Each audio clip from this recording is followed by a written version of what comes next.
బీసీల బిల్లును కేంద్ర ప్రభుత్వం ఆమోదించేలా బీజేపీ నేతలు ఒత్తిడి తేవాలని ఎమ్మెల్సీ కవిత కోరారు. రాష్ట్ర చట్టసభలో ఆమోదించినటువంటి బీసీ బిల్లును స్థితిపై ప్రభుత్వం ప్రకటన చేయాలని అన్నారు. ఈ బిల్లును కేంద్రం ఆమోదించడంపై కాంగ్రెస్, బీజేపీ పార్టీలు సమాధానం చెప్పాలని అన్నారు.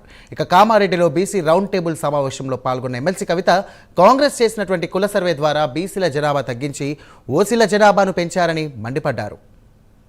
మీరు చేసినటువంటి జనాభా లెక్కలను గ్రామ పంచాయతీల వారీగా అతికించండి. రెండు, మీరు చేసినామని చెప్తున్నటువంటి జనాభా లెక్కలను అసెంబ్లీలో పెట్టండి.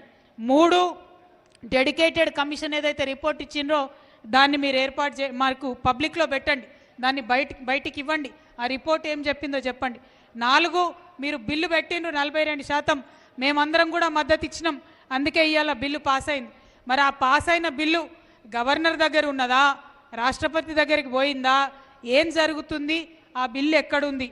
బీజేపీ కాంగ్రెస్ పార్టీ ఇద్దరు కలిసి తెలంగాణ బీసీలకు జవాబు ఇవ్వాల్సినటువంటి అవసరం ఉన్నది.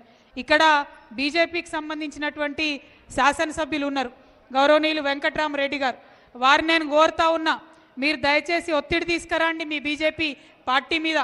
మా కామారెడ్డిలోనే డిక్లరేషన్ అయింది.